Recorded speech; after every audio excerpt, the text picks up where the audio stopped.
صحابی کس کو کہتے ہیں اور ان کے مجھ پر حقوق کیا ہے؟ صحیح بخاری کی شرح لکھنے والے امام ابن حجر عسقلانی رحمۃ اللہ علیہ فرماتے ہیں من لقی النبی صلی اللہ علیہ وسلم مسلما ومات علی الاسلام، جس ہستی کی رسول اللہ صلی اللہ علیہ وسلم سے اسلام کی حالت میں ملاقات ہوئی اور اسلام کی حالت میں ہی اسے موت آئی، یہ وہ ہستی ہے جس کو صحابی کہا جاتا ہے۔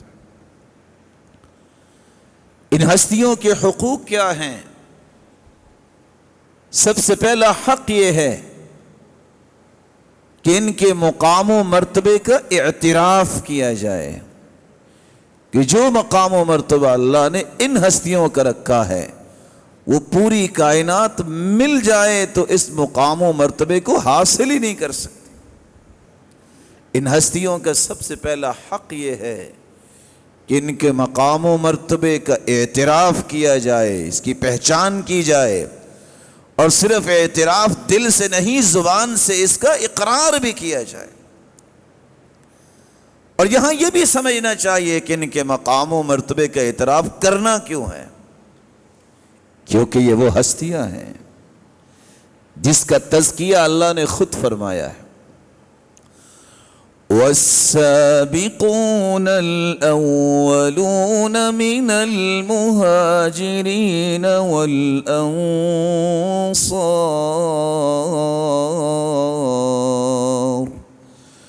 وَالَّذِينَ اتَّبَعُوهُم بِإِحْسَانٍ رَضِيَ اللَّهُ عنهم ورضوا عنه وأعد لهم جنات تجري تحتها الأنهار خالدين فيها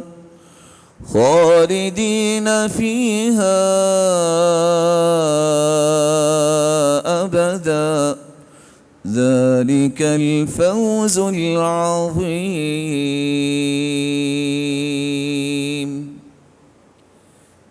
ان کے مقام و مرتبے کو پہچاننا اس لیے ضروری ہے، حق ہے کہ اللہ ذوالجلال نے ان کا تزکیہ خود کیا ہے۔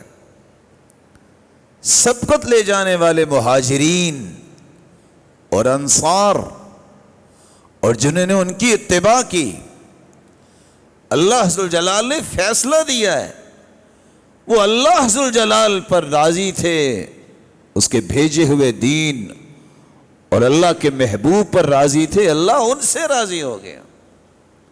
کوئی اچھلتا ہے یا مچلتا ہے تو یہ اس کا اپنا شوق ہے، اللہ ذوالجلال نے فرما دیا میں ان سے راضی ہوں۔ صرف رضا کی بات نہیں کی، اللہ نے ان کے لیے ایسی جنتیں تیار کی ہیں جن میں وہ ہمیشہ ہمیشہ رہیں گے، فیصلہ کر دیا۔ جس کا تزکیہ اللہ نے کیا ہو، پھر ہو مسلمان اور مومن اور کہے کہ مجھے ان کے مقام و مرتبے کا اعتراف و اقرار نہیں، وہ مومن کیسا ہے؟ یہی وہ ہستیاں ہیں جن کے بارے میں اللہ ذوالجلال نے فرمایا ہے اولئک هم الراشدون، رشد و ہدایت کے صفحے اول میں کھڑے ہونے والے یہی صحابہ ہی تو ہے، یہی وہ ہستیاں ہیں جن کے بارے میں اللہ ذوالجلال نے تزکیہ دیا اولئک هم الفائزون۔ فوز و فلاح کی ڈگری حاصل کرنے والے اگر روئے زمین پہ اس امت میں سے ہیں تو سب سے پہلے صحابہ ہیں۔ یہ وہ ہستیاں ہیں جن کے بارے میں اللہ ذوالجلال نے فرمایا اولئک هم المفلحون۔ اگر فلاح کا خواب شرمندہ تعبیر کرنا ہے تو قرآن یہ کہہ رہا ہے کہ سب سے پہلے فلاح اگر نصیب ہوئی تو ان لوگوں کو جن کو صحابہ کہتے ہیں۔ یہ وہ ہستیاں ہیں جن کے بارے میں اللہ نے تزکیہ دیا ہے اولئک حزب اللہ، اللہ نے انہی لوگوں کو اپنا لشکر قرار دیا ہے جن کو سب سے پہلے اللہ کے رسول صلی اللہ علیہ وسلم نے ڈائریکٹ تربیت دی.